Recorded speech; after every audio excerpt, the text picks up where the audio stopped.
Assalamualaikum warahmatullahi wabarakatuh. Waalaikumsalam. Bismillahirrahmanirrahim. Wassalatu wassalamu ala khairil khalqihi sayyidina anbiya'i wal mursalina wa ala alihi washabihi wasallam.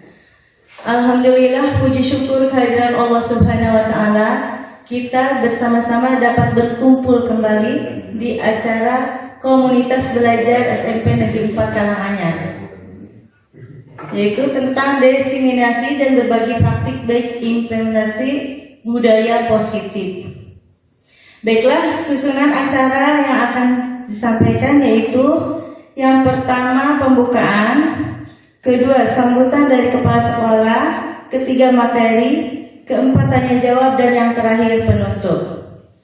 Baiklah, untuk yang kedua yaitu sambutan dari kepala sekolah kepada Bapak Asad Zainal, maka kami persilahkan kepada Bapak Asad Zainal Arifin.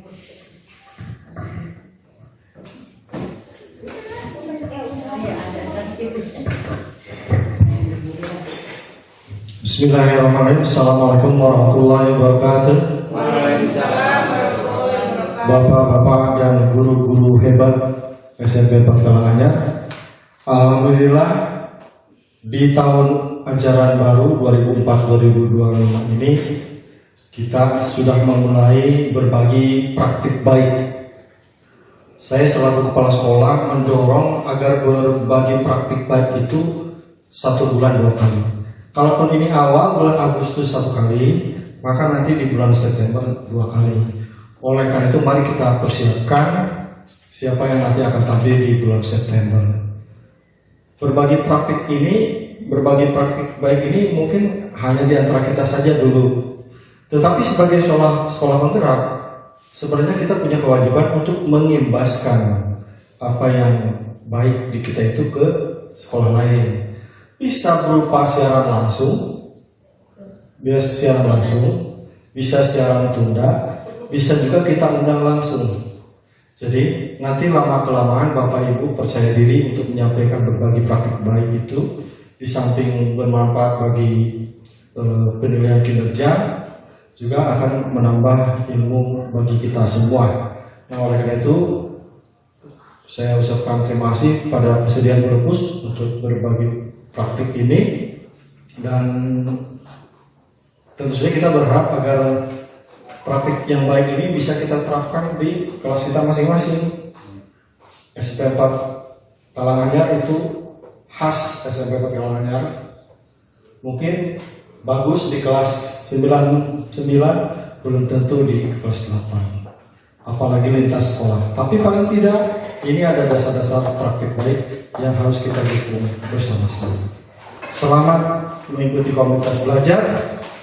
SMP 4 insya Allah akan lebih maju. Terima kasih. Assalamualaikum warahmatullahi wabarakatuh. Terima kasih kepada Bapak Asad Zainal Arifin yang telah memberikan sambutannya. Sekarang acara yang ketiga yaitu pemberian materi. Materi akan disampaikan oleh Ibu Hayatul Nufus SPD. Maka terima kasih. Silakan Bapak. Ibu. Dari BPP. Silakan Bu Hayatul Nufus. Bismillahirrahmanirrahim. Assalamualaikum warahmatullahi wabarakatuh. Selamat pagi. Jadi semangatnya masih semangat pagi ya Bapak Ibu hebat. Izinkan saya Hayatul Nufus, guru dari SMP Negeri 4 Karanganyar, yang kebetulan kali ini saya sedang pendidikan calon guru penggerak. Mohon doanya, mudah-mudahan diberikan kelancaran sampai akhir nanti. Maka dari itu, setelah saya menyelesaikan modul 1, baru modul 1 Pak beres. Setelah saya menyelesaikan modul 1, maka saya harus membagikan praktik baik ataupun diseminasi tentang budaya positif, yang sepertinya di sekolah penggerak juga sebenarnya sudah ya Pak Cep Cucu. Harusnya kita sudah mendefinisikan, cuman mungkin waktunya sekarang. Jadi saya mendapatkan 2 kali waktu itu ya.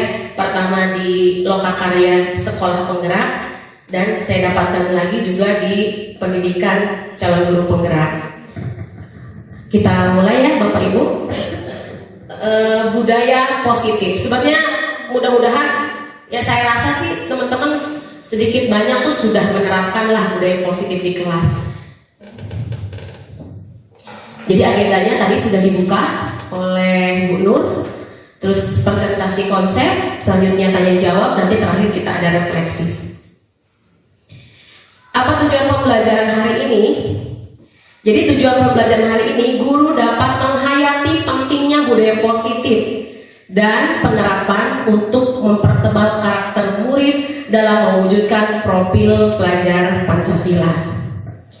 Sebelum kita memulai, alangkah baiknya kita melakukan kesepakatan terlebih dahulu. Di sini misalnya ada contoh menghargai siapapun. Yang kedua, menjadi pendengar yang baik. Mungkin Bapak Ibu boleh kasih masukan. Kira-kira kesepakatan apa yang akan kita buat selama pembelajaran hari ini? Boleh, nanti saya ketikkan. HP di silent. Ya, HP. Kalau bahasa Indonesia-nya apa ya? Disunyikan. Disunyikan. Oke, HP disunyikan. Berarti kalau HP-nya yang belum disunyikan, disunyikan dulu. Jangan dirusak, apalagi dimatikan ya. Lanjut, apa lagi kira-kira? HP disunyikan. Minum kayaknya masih boleh lah ya. Air minumnya ada nanti dimatikan. Hanya diperbolehkan minum misalnya, boleh? Ya. Oke, diperbolehkan minum. Tidak boleh makan kuaci. Diperbolehkan minum. Berarti sebaliknya yang lainnya tidak diperbolehkan seperti makan, apalagi makan kuaci Pak, bala. Apalagi? Apa cukup? Apa tambah lagi?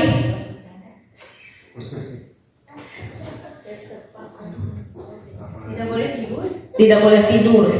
Berarti masuknya kemana tuh? Menjadi pendengar yang baik. Nah, diusahakan tidak menggunakan kalimat negatif. Sepertinya cukup ya. Cukup. 1, menghargai siapapun. 2, menjadi pendengar yang baik. 3, HP disunyikan. 4, diperbolehkannya hanya minum. Ya, kita lanjutkan. Disepakati ya Bapak Ibu? Ya. Oke, karena sudah disepakati, kita lanjutkan. Nah, materinya ada 6 hari ini. Mantap. Pokoknya luber aja gitu ya sekarang hari ini tuh. Yang pertama ada disiplin positif dan nilai kebajikan. Yang kedua tentang teori motivasi, hukuman dan penghargaan dan restitusi. Yang ketiga keyakinan kelas. Keempat kebutuhan dasar manusia dan dunia berkualitas. Yang kelima 5 posisi kontrol. Yang keenam segitiga restitusi. Nah, ada pertanyaan pemantik dulu sebelum kita mulai. Bapak Ibu cukup menjawab setuju atau tidak setuju. Ya. Yang pertama, hukuman dapat mendisiplinkan anak. Ada yang mau jawab? Hukuman dapat mendisiplinkan anak. Setuju. Bu Nur? Setuju. Oke. Kita lanjut yang kedua. Pemberi hukuman dengan hal positif seperti membaca atau membersihkan halaman sekolah dapat meningkatkan disiplin anak. Setuju. Yang ketiga, memberikan penghargaan dapat meningkatkan motivasi belajar anak. Setuju. Oke. Berarti semua setuju ya? Oke, lanjut. Siap, Bune. Disiplin positif ya. Nanti kita lihat dari pertanyaan tadi apa hubungannya dengan disiplin positif. Di sini ada disiplin positif atau nilai kebajikan. Budaya positif di sekolah yaitu nilai-nilai dan kebiasaan-kebiasaan di sekolah yang berpihak pada peserta didik. Ingat, berpihak pada peserta didik. ya, agar mereka dapat berkembang menjadi pribadi yang kritis, penuh hormat, dan yang paling penting adalah dari disiplin itu apa? Bertanggung jawab, ya. Nah, tapi kita harus merubah paradigma kita. Paradigmanya kenapa harus dirubah? Jadi ternyata budaya positif itu perlu menyediakan lingkungan yang positif terlebih dahulu. Anak merasa aman dan nyaman, akhirnya mereka mampu berpikir, terus bertindak, menciptakan dengan merdeka, mandiri dan bertanggung jawab. Jadi tidak ada tekanan apapun, betul? Ya. Jadi kalau mau berbudaya positif, ingat berarti tidak ada tekanan. Anak-anak harus merasa aman dulu. Lazimnya disiplin dikaitkan dengan kontrol. Siapa yang mengontrol? Kita sebagai guru ya. Biasanya seperti ini lazimnya. Kamu harus A, kamu harus B, kamu harus C, gitu kan? Dalam hal ini kontrol dulu dalam menghadapi murid. Nah, betul. Jadi kebanyakan disiplin yang kita lakukan adalah kita sebagai kontrolnya. Nah, kita lihat. Coba lihat Bu. Kita kepalkan tangan kita. Ya. Nih, dikepalkan tangan, satu tangan. Anggap saja di dalamnya ada cincin 10 gram. Berharga tidak kira-kira? Kira-kira kalau ibu kasih dengan cuma-cuma mau atau tidak? Nah, misalnya begini. Kita kepalkan tangan, di dalamnya ada barang yang berharga. Bisa jadi itu emas, bisa jadi itu uang, bahkan cinta kasih suaminya bisa di dalam misalnya ya. Terus yang dikepalkan itu kira-kira dipinta nih sama yang di sebelahnya. Contoh, Pacek cucu megang cincin istrinya, cincin kawin berharga nih, dipinta sama Bu Neti. Bu Neti, Pacek cucu boleh minta tidak? Kira-kira apa yang dilakukan Pacek cucu? Jangan. Terus kata Bu Neti, saya tukar dengan 1 juta boleh tidak? Tidak. Saya tukar dengan 20 juta boleh tidak? Tidak. 1 miliar boleh misalnya. Berarti siapa yang mengontrol Pacek cucu? Orang lain atau Pacek cucu? Pacek cucu sendiri yang mengontrol, bukan Bu Nek. Kenapa Pacek cucu bersetuju? Karena dia sendiri yang mengontrol untuk memberikan barang tersebut, betul? Nah, sama halnya seperti anak ternyata Bu. Yang mengontrol adalah siswa. Kita lihat, kita sendiri yang memegang kontrol atas kepalan tangan kita. Mau dibayar berapapun saya nggak akan kasih. Itu kan kenang-kenangan dari zaman sebelum nikah, belinya pakai keringat, nggak pakai daun jadi. Padahal bayarnya pakai uang ya. Karena punya sejarah, maka cincinnya nggak akan dikasih walaupun sebenarnya harganya cuma 1 juta gitu misalnya. Tapi karena memiliki histori yang kuat, ya nggak akan dikasih gitu. Kontrolnya ada di kita. Tapi mau sambil lihat tadi banyak. Lumayan ikhlaskan video bayar. Ya. Kenapa? Karena tergantung diri kita masing-masing sesuai dengan kebutuhan dasar kita atau tidak. Kayak tadi, 1 juta nggak mau, 2 juta nggak mau, 50 juta biarin aja lah, keluarin. Nanti ayam ombet kasih lagi yang lebih mahal gitu kan? Karena kita yang menentukan itu. Ya, seperti halnya Ki Hajar Dewantara menuntun segala kodrat yang ada pada anak-anak agar mereka dapat mencapai keselamatan dan kebahagiaan yang setinggi-tingginya. Kita hanya menuntun. Ya, jadi pendidik itu hanya dapat menuntun tumbuh dan hidupnya. Kekuatan kodrat yang ada pada anak dapat memperbaiki lakunya, bukan dasarnya. Jadi tetap kontrolnya oleh dirinya sendiri. Ya, maka pada saat itu setelah kita menuntun akan tumbuh baru kekuatan dan kodrat anak tersebut. Nah, ini yang tadi kontrol. Ilusi kontrol kita itu berharap bahwa guru yang mengontrol murid, betul? Ya. Yang kedua, ilusinya bahwa kritik dan membuat orang merasa bersalah dapat menumbuhkan karakter. Nanti gimana ibu kamu? Kasihan orang tua kamu, ya gitu ya. Terus selanjutnya, ilusi bahwa semua penguatan positif efektif dan bermanfaat kayak tadi. Hukuman yang positif, kalimat belakangnya betul positif. Tapi itu masih ilusi ternyata.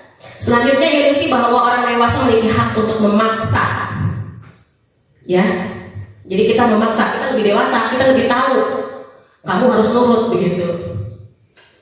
Di sini ada stimulus responnya. Saya contohkan satu saja ya, yang di atas. Kita mencoba mengubah orang agar berpandangan sama dengan kita. Kita paksakan anak pandangannya sama. Tapi ternyata apa yang harus kita lakukan? Kita harus berusaha memahami pandangan orang lain tentang dunia terlebih dahulu. Yang salah, ilusi kontrol kita adalah kita paksakan apa yang kita inginkan. Ya, kalau bola mah dilempar mental. Ya, kita lanjutkan. Nah, di sini ada disiplin positif. Jadi disiplin positif merupakan suatu cara penerapan disiplin yang mengajarkan anak bertanggung jawab dan menumbuhkan kesadaran diri berdasarkan nilai-nilai kebajikan. Dan disiplin positif lebih ke arah disiplin diri. Dia sendiri yang mengontrol, terus yang dapat mengontrol di dalam kelakuan segala tindakan. Dan disiplin diri dapat membuat murid memahami dan menyadari berdasarkan motivasi internal. Jadi dari dirinya sendiri, bukan akibat paksaan. Yang tadi ya, pujian ataupun hukuman. Ternyata tidak berlaku gitu. Yang berlaku hanyalah motivasi internal dari dirinya sendiri. Di sini ada nilai kebajikan yang Bapak Ibu pegang, sudah dipegang ya? Ini banyak Bu, Bapak. Ada 6 organisasi yang memunculkan nilai-nilai kebijakan universal. Di antaranya yang lagi booming sekarang apa? Profil belajar Pancasila, beriman, mandiri, bergerak kritis. Terus ada lagi dari Years Program, ada toleransi. Ada lagi dari 9 pilar, cinta Tuhan, kemandirian, kejujuran, ya. Dan sampai ke proyek nilai-nilai kebajikan. Nah, itu yang akan kita tanamkan. Kebajikan apa yang ingin kita tanamkan kepada anak-anak kita. Tapi ingat, menanamkannya harus dalam dirinya. Nah, itu yang agak sulit. Kita harus melatih anak-anak menanamkan nilai-nilai kebajikan, ya. Prosesnya seperti apa saja kita lihat. Ada yang namanya teori motivasi, hukuman, dan penghargaan. Jelas ya Bapak Ibu, kelihatan nggak ininya? Teori motivasi itu ada motivasi secara internal, ada motivasi secara eksternal. Ya, yang motivasi, oh itu kehapus maaf, itu harusnya motivasi internal ya. Motivasi internal itu untuk motivasi eksternal dulu. Ada 2. Yang pertama untuk menghindari ketidaknyamanan atau hukuman.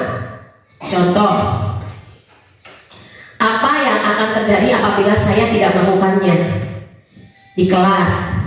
Ya, kalau saya tidak ngerjain PR, kira-kira saya dapat hukuman apa? Oh, disuruh lari keliling lapangan. Berarti dia menyimpulkan nih, saya harus mengerjakan. Berarti dari luar dong, karena ada hukuman tadi, maka siswa tersebut melakukan pekerjaannya. Ada lagi mendapatkan imbalan, hadiah, penghargaan dari orang lain. Apa yang akan saya dapatkan apabila saya melakukannya? Kalau saya ngerjain PR, saya dapat nilai 90. Kata Bu Nupus juga begitu, nilainya 90. Atau kalau anak-anak dapat bintang 3, dapat bintang 4, gitu ya. Kalau saya ngerjain bintangnya berapa ya? Nah, itu berarti basic eksternal. Nah, apa yang internal? Kalau yang internal itu untuk menghargai diri sendiri, saya akan menjadi orang yang seperti apa apabila saya melakukannya. Kayak sholat aja, kalau yang udah ngerti sendiri kan, ya tidak perlu dikasih tahu, udah mendengarkan adan langsung, karena mereka tahu dengan sholat adalah kewajiban misalnya gitu. Jadi tidak perlu didorong-dorong lagi, sudah dalam dirinya sendiri. Sekarang hukuman, konsekuensi, dan restitusi. Ada 3 nih. Hukuman itu sifatnya tidak terencana. Ya, spontan kan kalau hukuman. Melihat anak datang terlambat, keliling lapangan. Sebelumnya terencana atau tidak? Biasanya tidak terencana kalau hukuman itu. Terus kalau konsekuensi Konsekuensi itu sanksi sebenarnya seperti hukuman, tapi bedanya kalau konsekuensi ada rencana dulu. Misal sekolah kita buat peraturan seragam hari Senin ini, hari Selasa ini, hari ini. Bagaimana kalau misalnya tidak melakukan ini? Itu kan suka ada ya. Kalau ini peraturannya, konsekuensinya apa gitu. Itu konsekuensi. Sudah ditandatangani. Biasanya kalau siswa baru begitu, sudah ditandatangani oleh orang tua bahwa ini adalah salah satu disiplin yang harus dilakukan di sekolah misalnya. Itu konsekuensi. Tidak, jadi hukumannya tidak keluar dari yang sudah disepakati. Selanjutnya ada restitusi. Kalau restitusi beda. Jadi kalau restitusi itu proses menciptakan kondisi bagi murid untuk memperbaiki kesalahan mereka sehingga mereka bisa kembali pada kelompok mereka. Mereka tidak merasa dikucilkan. Kadang-kadang suka ada yang setelah dimarahin malah jadi malu, tidak mau sekolah gitu. Ya, tadi habis dihukum lari keliling lapangan, malu dilihat pacarnya, akhirnya nggak mau sekolah. Tapi kalau dengan restitusi, kita ambil, kita perbaiki kesalahan mereka sehingga kesalahan mereka itu bisa jadi hal yang kuat, positif, sehingga anak-anak bisa kembali lagi ke kelompok mereka. Nah ini contohnya ya, kelihatan nggak Bapak Ibu? Saya bacakan satu ya. Misalnya kalau hukuman sesuatu yang menyakitkan, dendam, ya dendam. Si itu kemarin kurang kan gitu ya, dendam. Terus kalau sanksi, kalau konsekuensi, dia harus dilakukan. Tapi tetap berarti ada paksaan ya. Tapi setidaknya kalau konsekuensi sudah ada kesepakatan. Kalau restitusi pilihan, jadi mereka harus memilih, gitu. Jadi nanti akan timbul rasa tanggung jawab dari mereka sendiri. Nah, di sini ada kuis sedikit. Pak Habib boleh dikirimkan. Ada kuis sedikit sambil ice breaking. Jadi dikerjakannya di HP, ya. HP-nya dibuka Bapak Ibu. Kan tadi ada hukuman, ada restitusi hukuman dan konsekuensi. Jadi Bapak Ibu diminta untuk memilih apakah itu termasuk hukuman atau termasuk konsekuensi. Ada, tinggal diklik aja linknya. Nanti pinnya muncul. Sebentar, masih proses.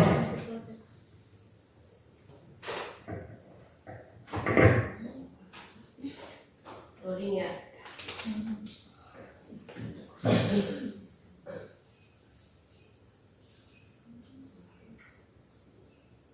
Ini pernah kalian waktu itu sama UN ya. Nah itu pinnya 602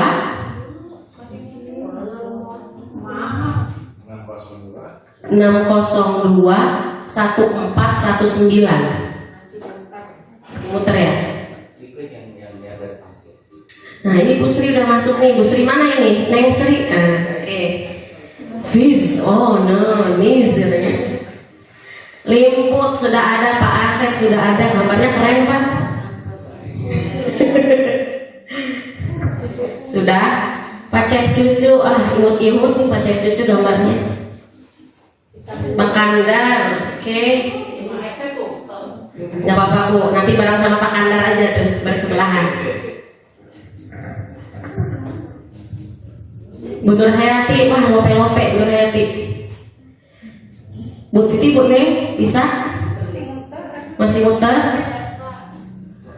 Oke, data katanya Bu. Ya sudah, gimana kalau kita mulai saja?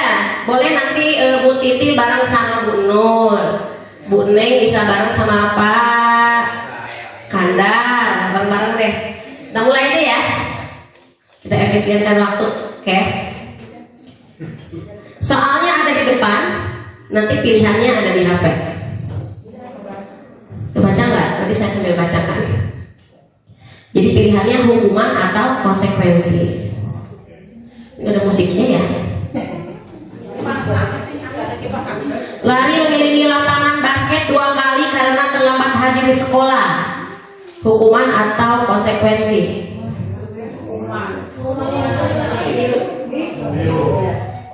Merah saat konsekuensi. Ya, jawabannya hukuman. Ada yang sama? Kita lihat. Siapa? Woi, Pak Hafid. Ya, Bu Nisa sama sebenarnya, cuma lebih cepat Pak Hafid. Kita lanjut ya. Ya, 10 detik aja, jangan lama-lama. Membersihkan coretan yang dibuatnya di meja. Membersihkan tulisan yang di meja tadi.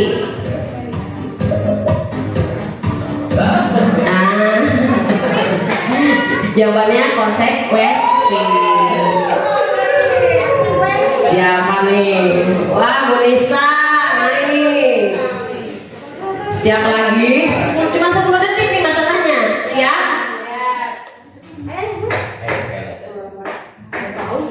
Berdiri di depan kelas sambil mengangkat satu kaki karena tidak bisa menjawab pertanyaan. Konsekuensi atau hukuman? Wah, bentar doang nih. Siapa? Ini ada yang satu salah nih. Kita pencet teman. Wah, masih Bu Nisa, mantap. Di sini Nur Hayati mencatat 3 jawaban beruntun terbanyak, mantap. Siap lagi ya. Murid diminta untuk push up 15 kali karena tidak memakai sepatu warna hitam. Hei, jawab langsung. Tapi ada 2 nih yang salah tuh. Setelah mencet. Kita lihat. Wah, Bu Nisa tidak ada. Tuh, Bu Nur main tuh, Pak Asep mulai tuh. Ya. Berjemur di lapangan basket pukul 12 siang karena mengobrol dengan teman. Merah apa biru? Ini betul semua kayaknya nih. Waduh, Bu Nisa tidak terkalahkan nih.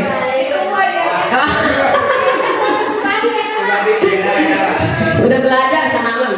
Duduk di pinggir lapangan pada saat jam istirahat tidak diizinkan bermain oleh guru karena mencederai teman saat bermain. Waduh, konsekuensi. Ya. Jadi kalau cuma suruh duduk di lapangan, pikir jangan lu ikut main gitu, ya. Itu konsekuensi. Siapa? Aduh, nomor katanya nih. Wah, bisa membara ya tuh. Ya, 6 jawaban benar berturut-turut, Pak. Katanya gimana itu, Pak? Ingat hadiahnya ke Carita ya, Pak. Kita lanjut lagi. Membersihkan WC sekolah karena mematahkan pensil kawannya.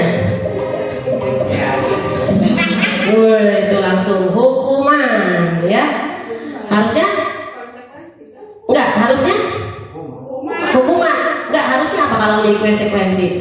Kalau dia mematahkan pensil, ya ganti pensil yang baru. Itu baru konsekuensi.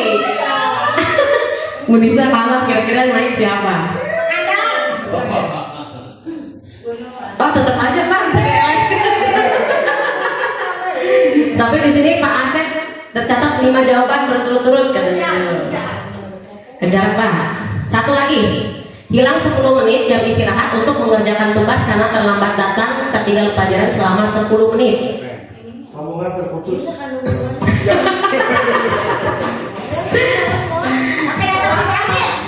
Ya, konsekuensi atau hukuman? Tapi ada satu yang jawab biru, hukuman. Kira-kira hukuman atau bukan? Konsekuensi. Kenapa konsekuensi? Jadi pada saat anak terlambat, dia harus nambah waktu 10 menit lagi, gitu. Kita lihat podium juara ketiga, Pak Cep Cucu, tepuk tangan. Kedua, Pak Asep. Yang pertama, Momi Gemon. Juara pertama, yang runner up keempatnya Bu Nur, yang kelimanya Bu Sri. Tepuk tangan untuk kita.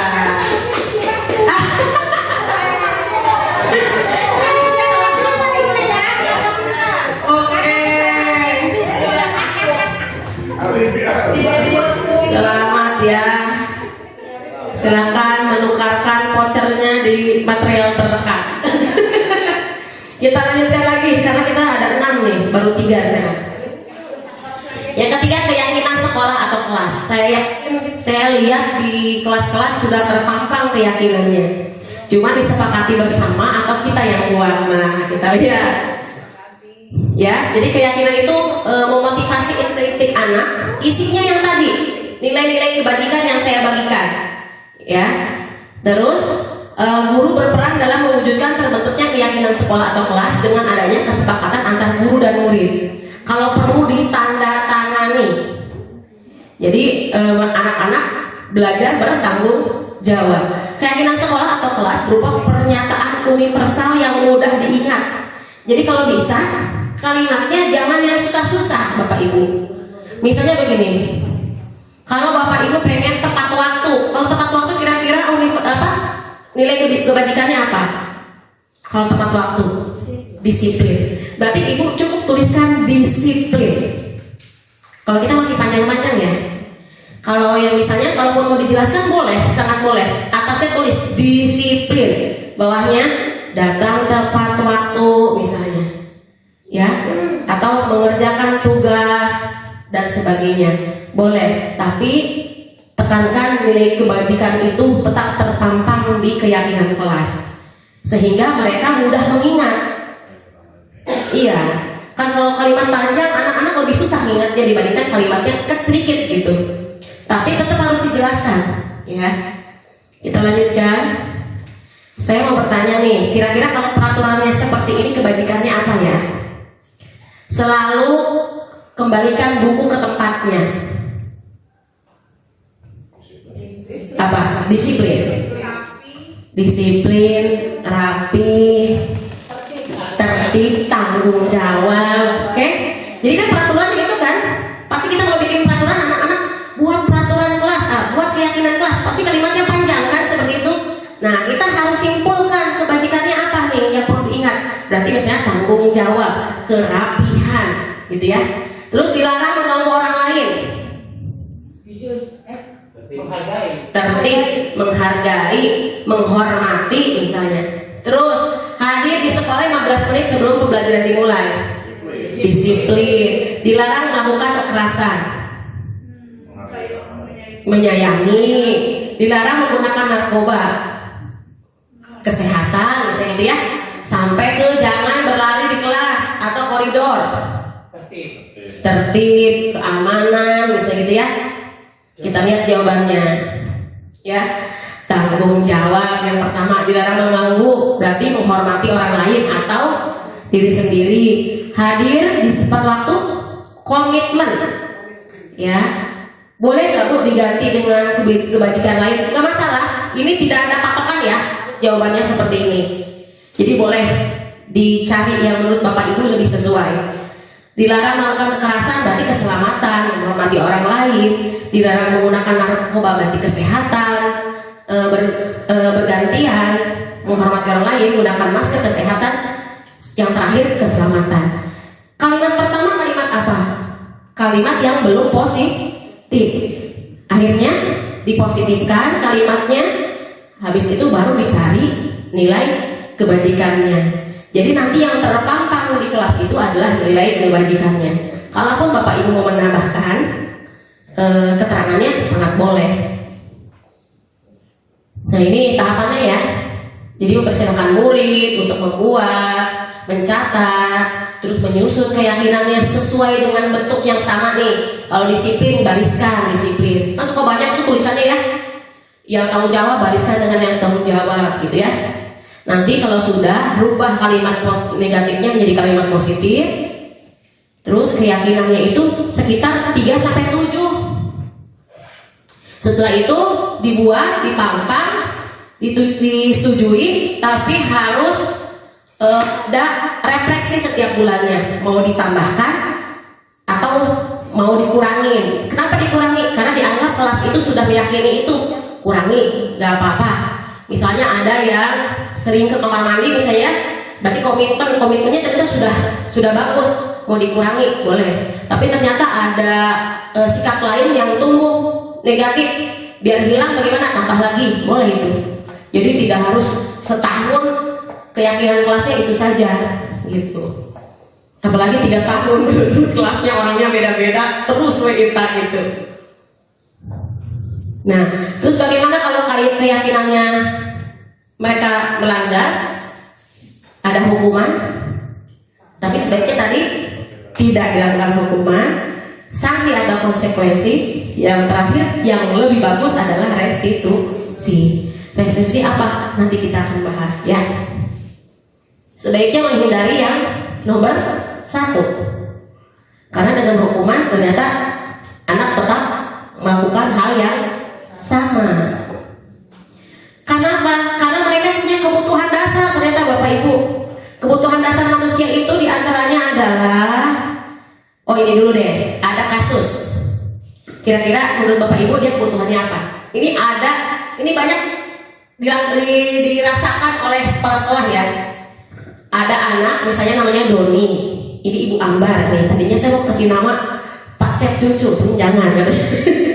Ada Ibu Ambar punya murid namanya Doni. Doni itu seringkali minta bekal makan siang temennya, terus maksa lagi. Malah.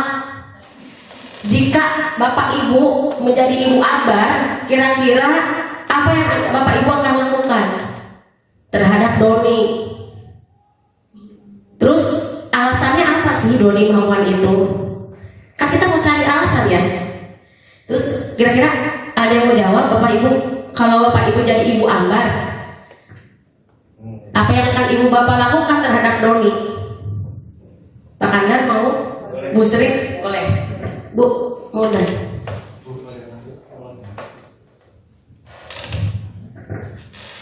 Bu Ambar dan Pak Kandar ya, hampir sama lah. Nyala nggak? Nah, udah ketok lagi. Assalamualaikum warahmatullahi wabarakatuh. Waalaikumsalam warahmatullahi wabarakatuh. Saya di sini akan bertindak sebagai Bu Ambar, ibunya Bu Kendar. Iya. Saya akan melakukan, kalau seandainya saya jadi Bu Ambar, saya akan melakukan bahwa setiap anak menyisihkan makanannya ya untuk Doni. Ya. Alasannya, menurut perkiraan saya bahwa Doni itu tidak mampu untuk membawa bekal makan. Mungkin itu saja. Ya. Assalamualaikum warahmatullahi wabarakatuh. Ada lagi Waalaikumsalam warahmatullahi wabarakatuh. Tepuk tangan buat Bu Ambar, Bu Kandar ya. Ada lagi, tadi kata Pak Kandar justru akan menyisihkan makanan untuk Doni. Ternyata Doni punya alasan, kata Pak Kandar adalah dia tidak mampu untuk membawa bekal. Ada lagi? Bisa tidak menghubungi orang tuanya sebagai wali kelas konfirmasi kenapa anaknya tidak dibekali makanan. Bisa. Berarti Bu Lima sebagai Bu Kandar akan Bu Kandar lagi. Bu Ambar. Aduh, ini ada Pak Kandar jadinya. Jadi Bu Ambar maka akan panggil orang tuanya. Katanya kenapa gitu ya. Terus kira-kira kebutuhan yang dibutuhkan oleh kira-kira alasan Doni melakukan itu? Kenapa? Alasan menurut Bu Lima melakukan seperti itu karena dia kan tidak punya makanan, jadi kebiasaan meminta ke temannya sendiri. Iya, berarti butuh makanan itu gitu ya. Berarti harus konfirmasi. Kita konfirmasi ke orang tuanya, Ya. Dia tahu apakah tidak mampu atau tidak disediakan sama orang tuanya, Ya. sehingga anaknya selalu membuat meminta lah ya. setiap hari meminta makanan. Berarti mereka tidak jadi si Doni itu tidak merasa terpenuhi kebutuhannya. Oke, tuh. Terima kasih kepada Pak Sukandar dan Ibu Lima, tepuk tangan ya. Kita lihat, ternyata betul ya alasan pertama itu karena ia lapar. Tadi dua-duanya nih ya, karena ia lapar dan tidak membawa bekal, maka kebutuhan dasarnya itu dia mau memenuhi apa? Untuk bertahan hidup. Ya benar nggak? Kan lapar. Gimana caranya dia memenuhi rasa laparnya untuk bertahan hidup? Makanya dia minta ke orang lain, walaupun caranya salah. Terus yang kedua, karena dia merasa senang temannya jadi memperhatikan dia, senang diperhatiin. Terus dia juga berharap gurunya biar lapor sama ibu saya, katanya begitu. Ternyata betul ibunya ngasih untuk uang jajan makan siang mungkin. Malah dia senang gitu kalau guru panggil ibunya. Jadi apa yang dibutuhkan oleh si Doni ini ternyata dia membutuhkan rasa kasih sayang dan rasa diterima. Ya, makanya Doni melakukan hal tersebut. Pernah nggak kira-kira kita menanyakan sampai situ kebutuhannya? Kadang yang luput itu, ya. Kita luput dengan ini nih Bapak Ibu. Pertama, ternyata anak itu walaupun katanya baru SMP, dia ada merasa untuk bertahan hidup. Ya, yang maaf mencuri misalnya ya, karena memang tidak punya uang jajan, baru terlakukan kemarin kan? Dia kenapa alasannya? Oh saya karena nggak pernah dikasih sama ibu bapak saya, suka tuh dengan sepatu itu, gitu. Terus cinta dan kasih sayang ada ya di kelas ya, nggak mau diem, ternyata pengen diperhatiin, pengen dipanggil aja, Raja misalnya, baru senyum-senyum diem, kaset gitu. Terus penguasaan, kebutuhan mengaku atas kemampuan, ada nggak yang seperti begitu? Misal kita lagi mewarnai, dia sengaja ambil pensil warna temannya. Lihat ya Bu, yang saya bagus nih Bu. Nah dia melakukan itu, dia diperhatikan bahwa dia memiliki kemampuan itu. Cuman kadang-kadang kita perhatikan yang baik aja. Ya seperti P5 aja sekarang. Bahkan anak-anak yang luar biasa di P5 itu justru muncul. Ternyata dia penguasaan itu. Yang dia anggap P5 adalah kesukaan saya nih, pas dengan saya. Makanya dia lakukan tunjukkan itu gitu. Terus kebebasan, kebutuhan pilihan. Pada saat kita ngajar, kita ceramah nih, ih layangan nyanyi. Jadi dia pengen bebas nih, pengennya nyanyi gitu. Ya akhirnya berisi ribut. Ada lagi kesenangan, lempar-lempar kuaci, lempar-lempar kacang. Ya menurut mereka itu kesenangan dia itu. Makanya dia lakukan itu. Bahkan sekarang ada yang nyoret-nyoret muka pakai tipek. Menurut dia itu kalau kita kayak teteingan maneh. Tapi menurut mereka itu adalah kesenangan. Ya, sehingga menjadikan alasan dia senang di kelas gitu. Walaupun itu hal yang tidak baik. Kita lanjut. Nah, ini yang harus kita lakukan sebagai posisi kontrol kita sebagai guru untuk menghadapi kebutuhan anak. Ada sebagai penghukum. Jadi refleksi diri nih, kira-kira kita bagian mana? Terus pembuat merasa bersalah, atau sebagai teman, atau sebagai pemantau, yang terakhir sebagai manajer. Penghukum dulu. Kalimatnya seperti ini biasanya. Patuhi aturan saya atau awas. Itu kan? Nadanya pasti agak keras dong kalau penghukum. Kamu selalu saja salah, atau kamu lagi. Nah, selalu pasti kamu lagi yang terakhir mengerjakan soal. Dengan kalimat yang kasar. Guru seperti ini senantiasa percaya hanya ada satu cara agar pembelajaran itu berhasil, yaitu dengan cara dia atau dengan cara menghukum, dengan cara keras. Ya. Selanjutnya, membuat orang bersalah. Ibu sangat kecewa sekali dengan kamu. Atau berapa kali Bapak harus beritahu kamu. Kadang-kadang bawa orang tua nih. Gimana coba kalau orang tua kamu tahu? Kasihan dia udah nyari uang buat kamu gitu ya. Saya akui juga sering begitu Bu, Bapak. Ya, sebagai pembuat rasa bersalah. Akhirnya apa?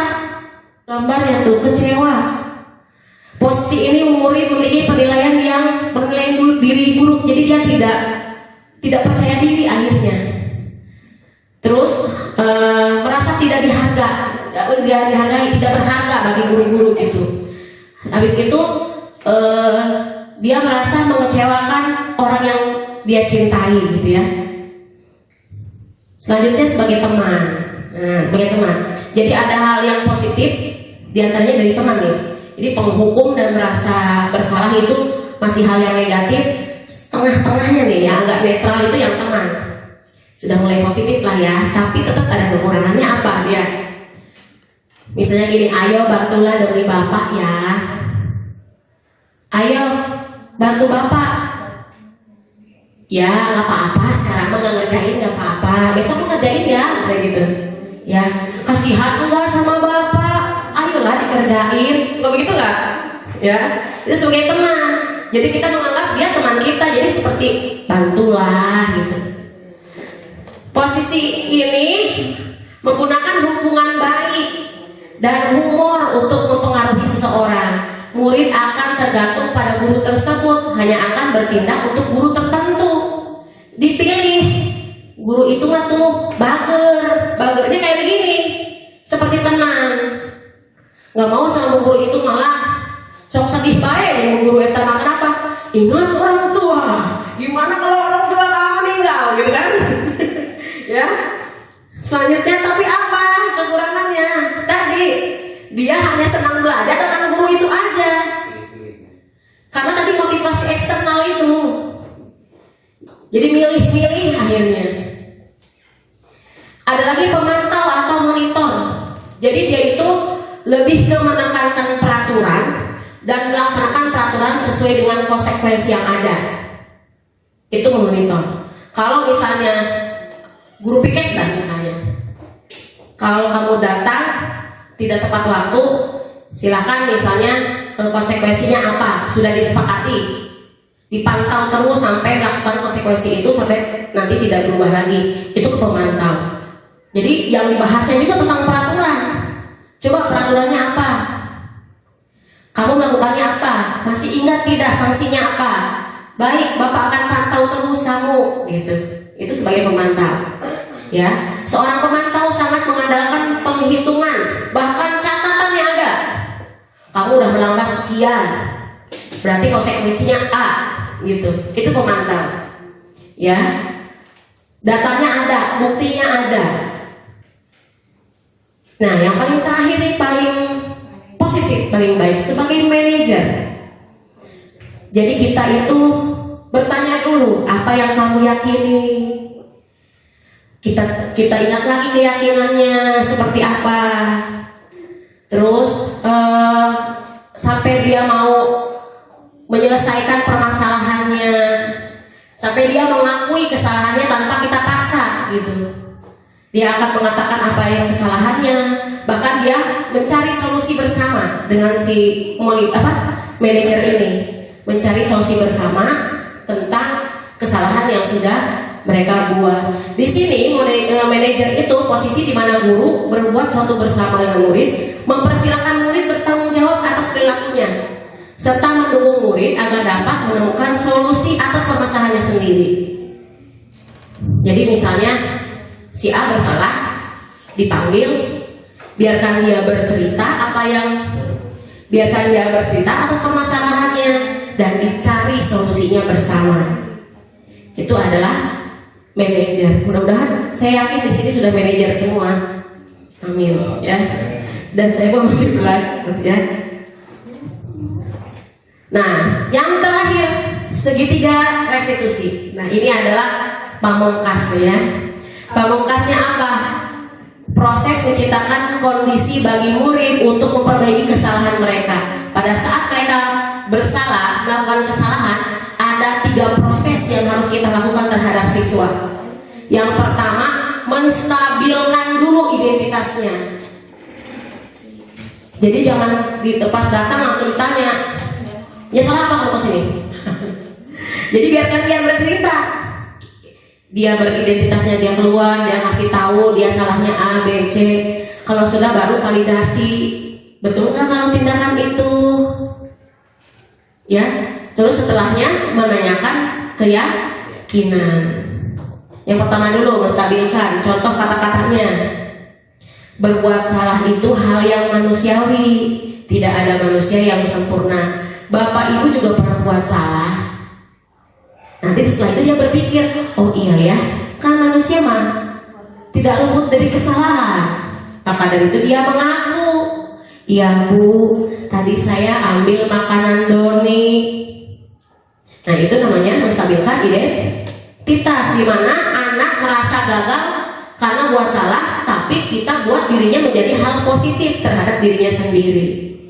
Ya. Selanjutnya memvalidasi kebutuhan. Kita cari tahu nih kebutuhan bisa melakukan hal tersebut. Jadi membantu murid mengenali kebutuhan dasar yang ingin dipenuhinya. Pada dasarnya setiap tindakan manusia tujuannya adalah memenuhi kebutuhan dasar. Contohnya, kamu bisa saja kan melakukan hal yang lebih buruk, tapi kamu tidak akan melakukannya kan? Kayak tadi main-main, seru kan ya kalau main lempar-lemparan? Atau enak ya makan punya temannya? Jadi kenyang kan kalau habis makan makanan teman kamu? Iya bu. Kenapa kamu bisa gitu? Saya lapar. Dan akhirnya mengaku. Ya, jadi kebutuhannya divalidasi dulu. Betul nggak kebutuhannya itu? Sesudah validasi, kita bisa menanyakan keyakinan. Anak melihat kesalahan dihubungkan lagi dengan nilai-nilai kebajikan pada keyakinan kelas yang sudah kita terapkan di kelas. Apa nilai yang kita percaya di kelas? Nilai universal apa yang bisa hati? Makanya dia bilang tidak menghormati orang lain bu, misalnya.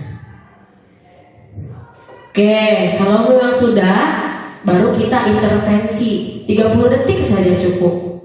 Bisa menggunakan kira-kira kamu mau lebih baik tidak? Nah, itu intervensi. Jadi memberikan kepercayaan gitu kepada anak. Jangan nanti terakhir awas kalau gitu doi. Kita intervensi dulu.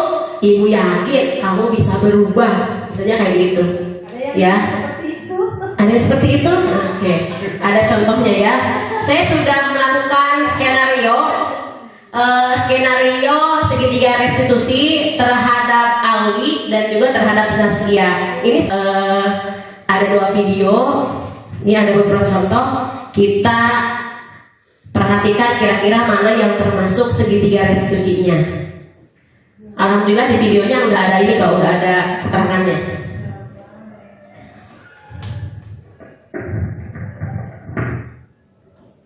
Ada air. Kalau mau minum.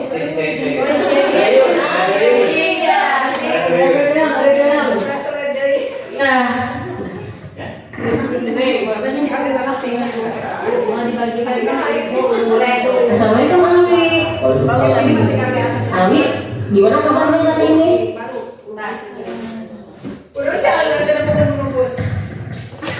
Dia malu. Dia malu di videoin katanya bu. Sebentar kita bagikan airnya dulu, biar kita fokus ke depan. Jangan terlalu terfokus dengan saya dan Alwi ya. Takutnya ini gitu. Ih, gambarnya gorengan aja. Oke, kita mulai ya Bapak Ibu ya.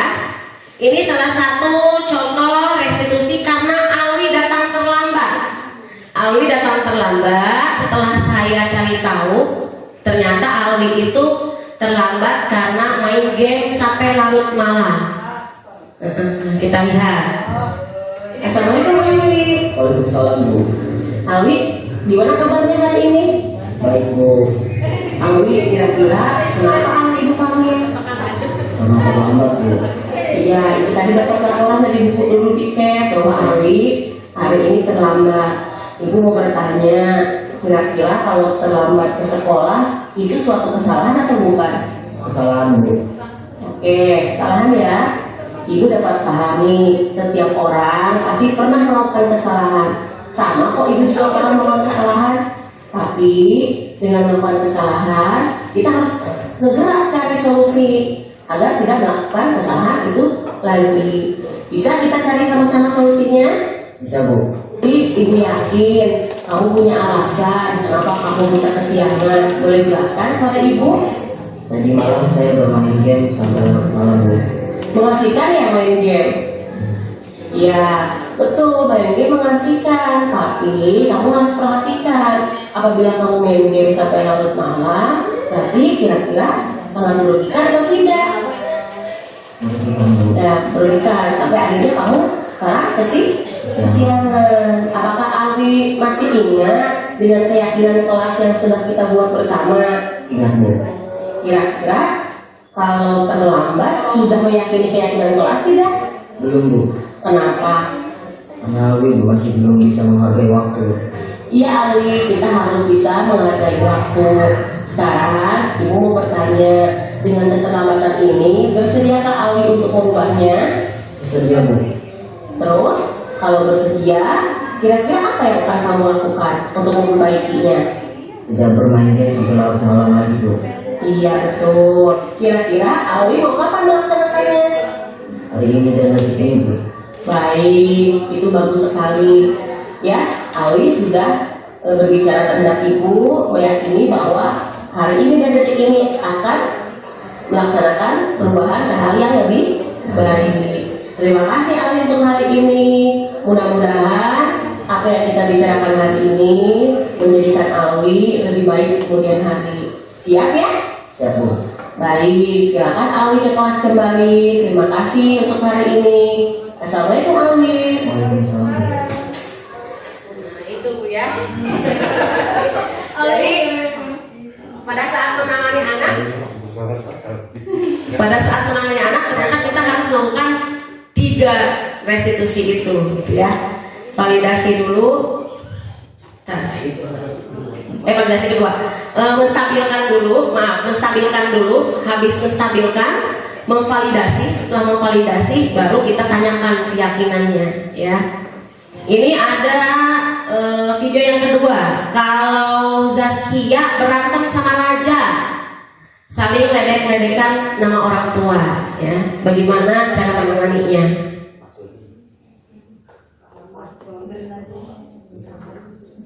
Assalamualaikum Zaskia. Selamat Bu.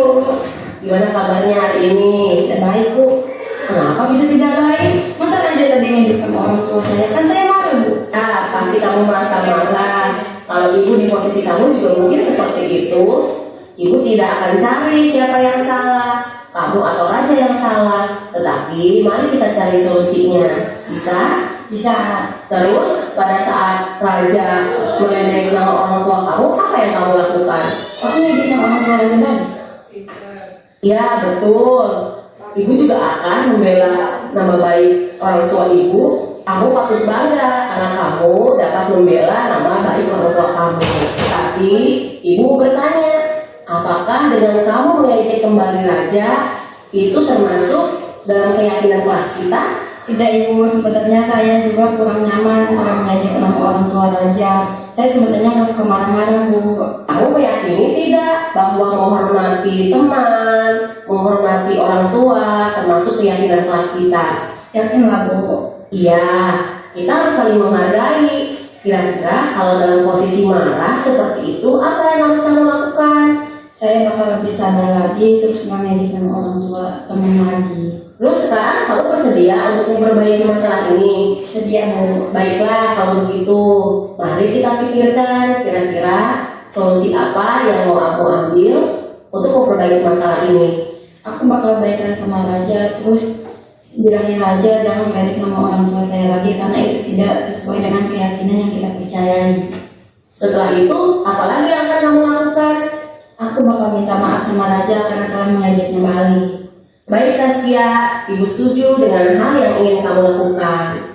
Ibu berterima kasih karena kamu sudah mau merubah sikap kamu ke hal yang lebih baik, yaitu lebih bersabar ya. Ya. Terima kasih untuk hari ini. Silakan Saskia balik lagi ke kelas untuk belajar. Assalamualaikum Saskia. Waalaikumsalam Bu.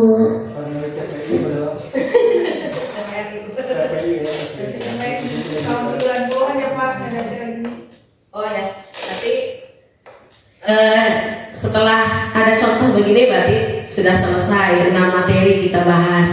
Maka Bu Nur dibuka forum untuk bertanya,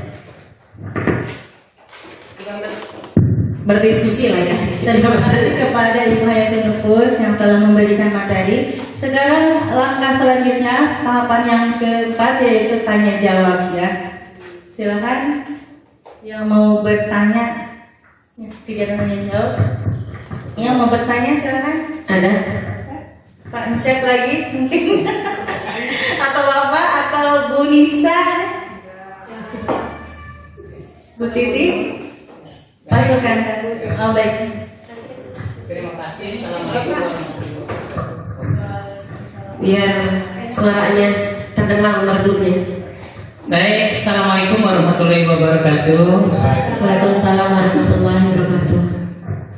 Terima kasih kepada pemateri Bu Nupus atas pencerahannya, yang ternyata bahwa banyak PR kita yang harus kita lakukan dan kita laksanakan jika ingin apa yang kita lakukan dalam bekerja ini bisa berbudaya positif. Walaupun mungkin teorinya seperti itu, tapi kadang-kala pelaksanaannya susah. Tapi ada satu hal yang menjadi catatan saya ini adalah budaya positif itu harus terjadi. Ya, sekali lagi, budaya positif itu harus terjadi atas kesadaran, ya, bukan atas paksaan, tekanan, apalagi atas rasa takut dari dikerjakan.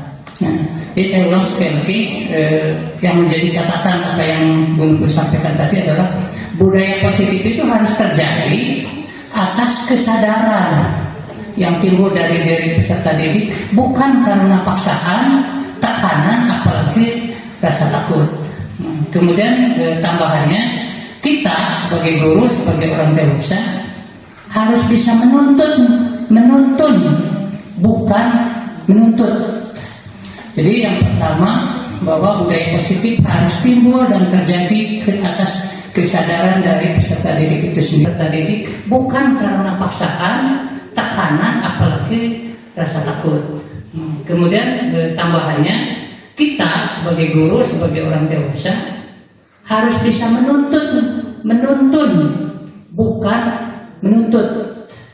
Jadi yang pertama, bahwa budaya positif harus timbul dan terjadi atas kesadaran dari peserta didik itu sendiri, bukan atas paksaan, tekanan, apalagi rasa takut. Dan kita sebagai orang dewasa, sebagai guru harus bisa menuntun, karena kita sadar, kita tahu sendiri bahwa contoh itu adalah yang terbaik. Jadi kita harus memberikan contoh, harus menuntun, dan bukan menuntut kepada peserta didik, bukan hanya menuntut anak peserta didik berbuat yang terbaik sesuai dengan harapan kita, tapi juga kita harus menuntun dan memberikan contoh yang terbaik untuk peserta didik. Mungkin itu yang menjadi catatan, Bu. Terima kasih. Mohon maaf jika ada yang salah. Assalamualaikum warahmatullahi wabarakatuh. Waalaikumsalam warahmatullahi wabarakatuh.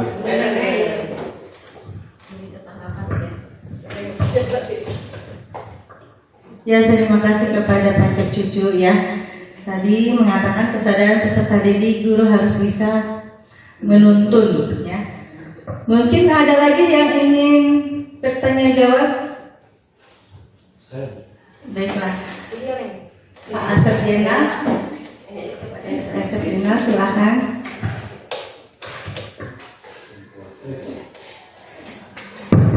Assalamualaikum warahmatullahi wabarakatuh. Bu, kita itu kan seperti yang saya sampaikan di video ya, kita itu sangat terbuka. Pagarnya itu memungkinkan anak-anak untuk bolos. Bagi saya silakan, yuk mau bolos silakan, mau pulang tanpa izin silakan. Tapi kalau pulang tanpa izin, besoknya kamu bersekolah kecuali datang bersama orang tua.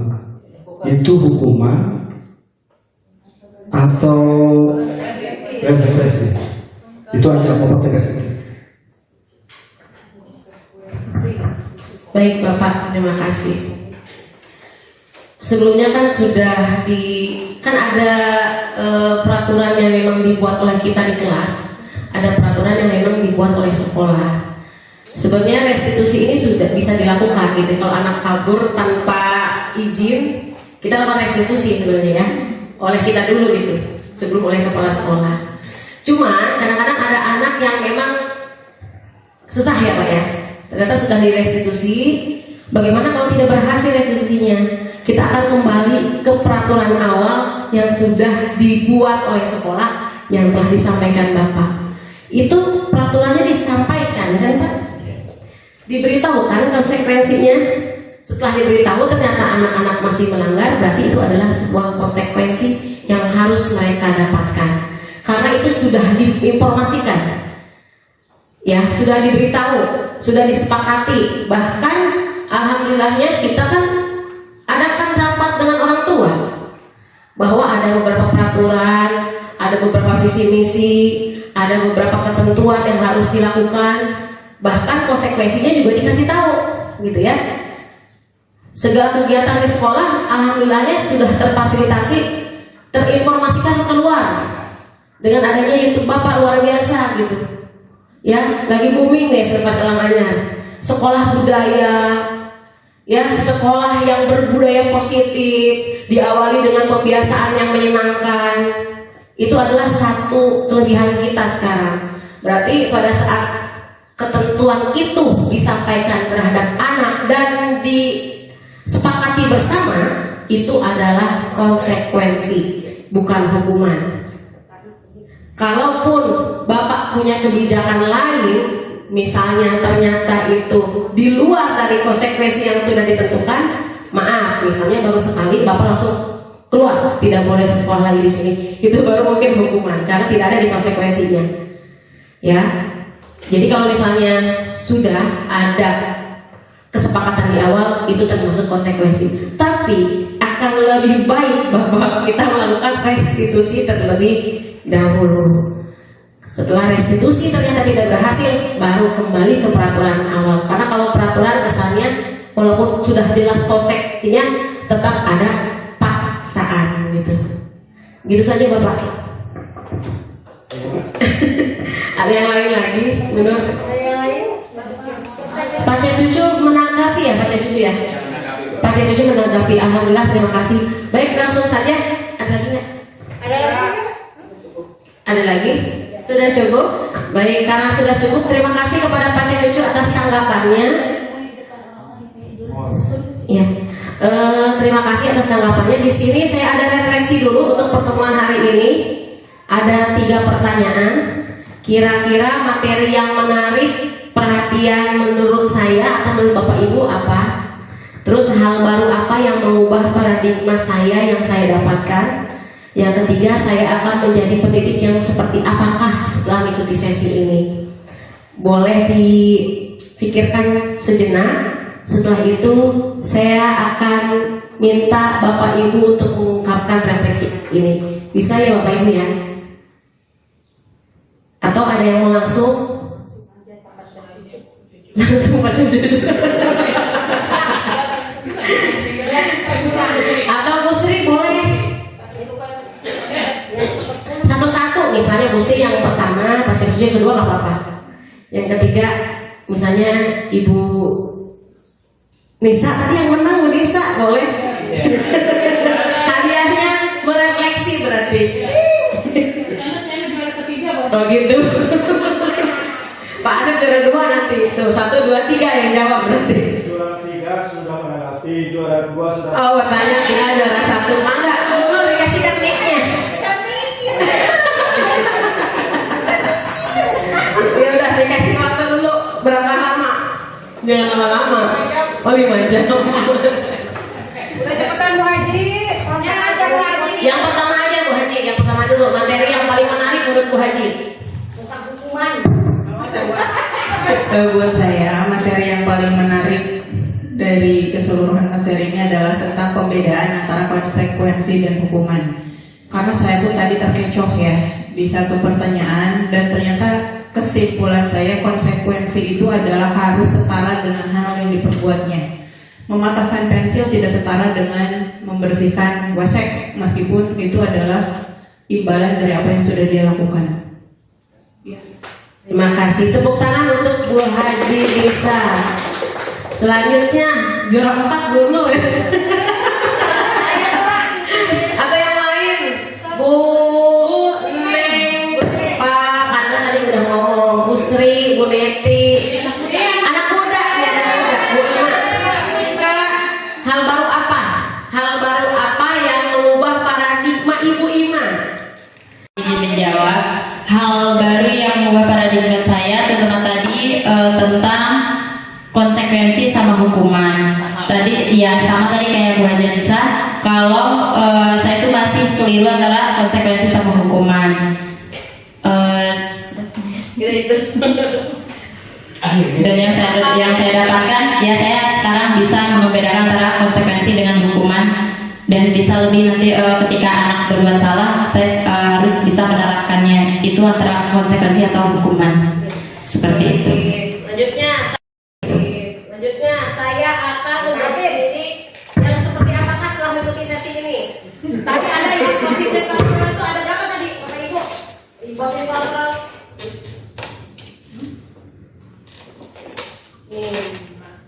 Ya kan sebelumnya apa, sekarang dia jadi apa gitu. Oke, biasanya saya di kelas itu sebagai penghukum atau teman.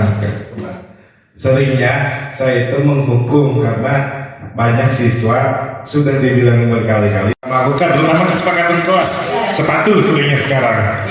Cuma akhir-akhir ini saya juga menerapkan konsekuensi karena tambah ini jadi makin jelas apa sih itu konsekuensi. Seperti waktu hari Rabu kan kelas 7B itu pelajaran olahraga dulu, baru masuk pelajaran saya matematika.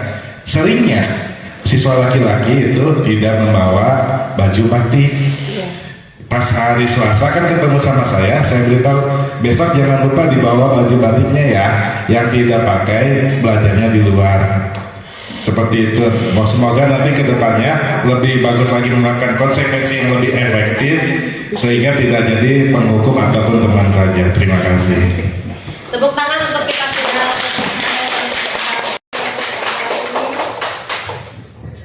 Sekarang saya belajar di luar.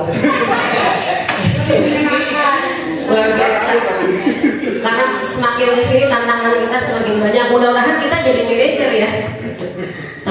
Bisa memenuhi segala kodratnya anak, terus bisa menuntun, udah pasti ya, sudah bisa menuntun, mendorong gitu, sehingga hal-hal positif anak tuh bisa tumbuh sedikit demi sedikit ya, menangani dan bisa menangani anak secara manajer tadi.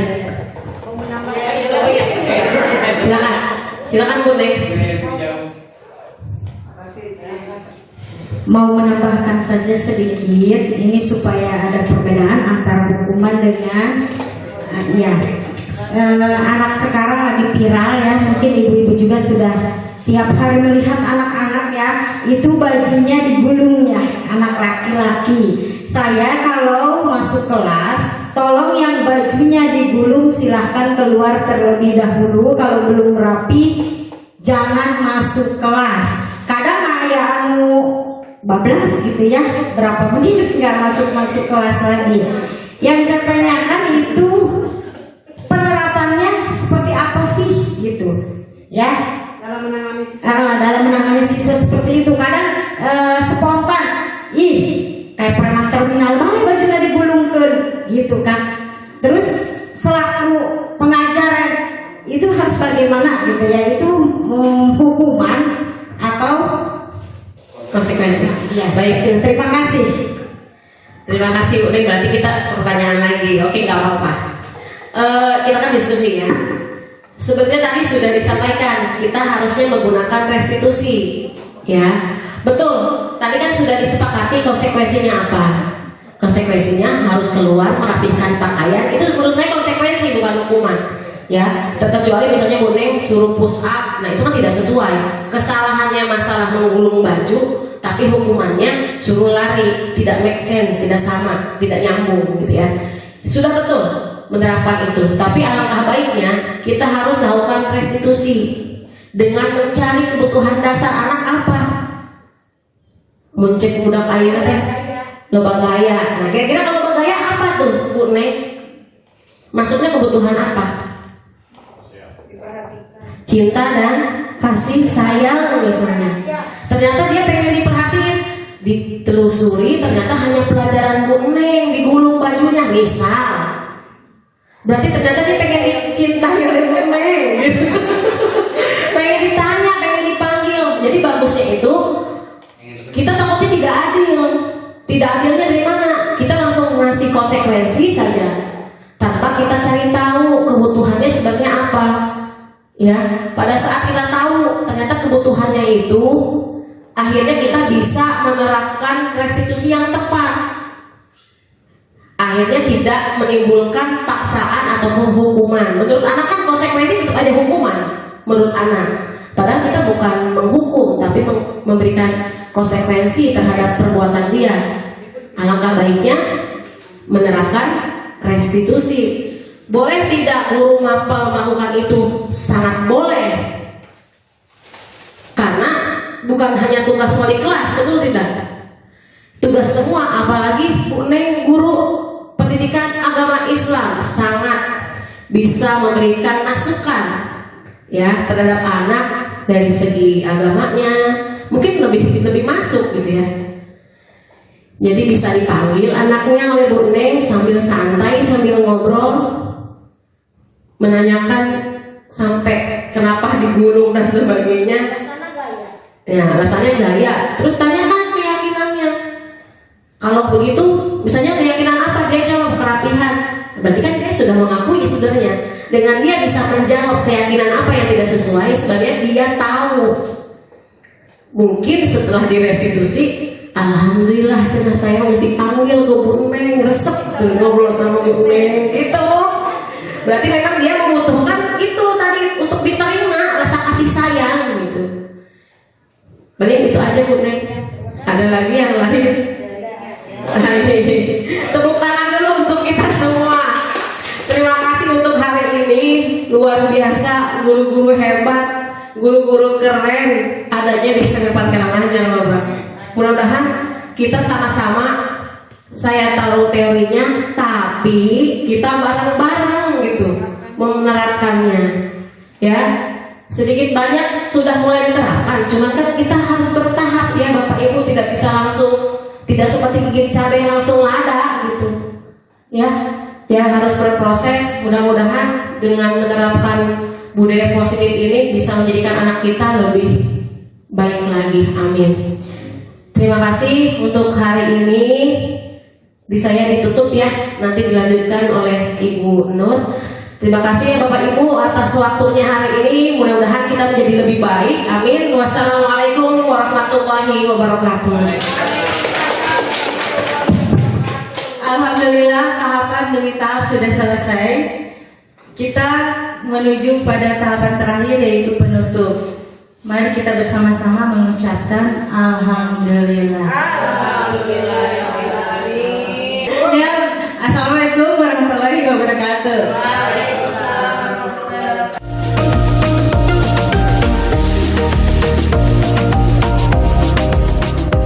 Assalamualaikum warahmatullahi wabarakatuh. Saya Anissa Masyitoh, guru di SMP Negeri 4 Karanganyar. Setelah mendapatkan pelatihan kemarin, saya merasa wawasan saya bertambah, terutama mengenai segitiga restitusi, bagaimana kita harus menangani anak, kemudian juga pembedaan antara konsekuensi dan hukuman yang itu memang harus selalu kita pikirkan ketika akan memberikan sebuah imbalan atas perbuatan anak. Bu Nufus juga kemarin menjelaskannya sangat jelas, menyenangkan, mudah dimengerti dan tidak membosankan, juga diselingi dengan games yang itu membuat kita semakin bersemangat mengikuti pelatihannya. Terima kasih. Assalamualaikum warahmatullahi wabarakatuh. Ya. Assalamualaikum warahmatullahi wabarakatuh. Perkenalkan, saya Muhammad Hafizin Ibrahim atau biasa dipanggil Pak Hafiz, guru matematika di SMPN 4 Karanganyar. Kemarin saya telah mendapat materi yang dibawakan oleh Bu Nupus pada acara Kombel tentang bagaimana cara menangani siswa. Ternyata ada macam-macam cara menanganinya. Yang saya lakukan sama ini di kelas ternyata lebih ke penghukum serta teman, yang ternyata setelah diterangkan oleh Bu Nupus itu tuh masih ada poin-poin yang kurang baiknya, sehingga saya jadi lebih terbuka. Oh, ternyata ada yang harus saya perbaiki. Kedepannya semoga saya bisa jadi manajer yang lebih baik atau kelakuan yang baik. Terima kasih. Assalamualaikum warahmatullahi wabarakatuh. Assalamualaikum warahmatullahi wabarakatuh. Saya Imam Mukafila, guru bahasa Inggris di SMP 4 Karanganyar. Saya telah mengikuti diseminasi tentang budaya positif. Pemaparan yang Bu Nupus sampaikan sangat jelas sehingga saya lebih memahami materi inti pada budaya positif. Mudah-mudahan saya bisa menjadi guru yang lebih baik dan dapat menuntun siswa. Terima kasih. Wassalamualaikum warahmatullahi wabarakatuh.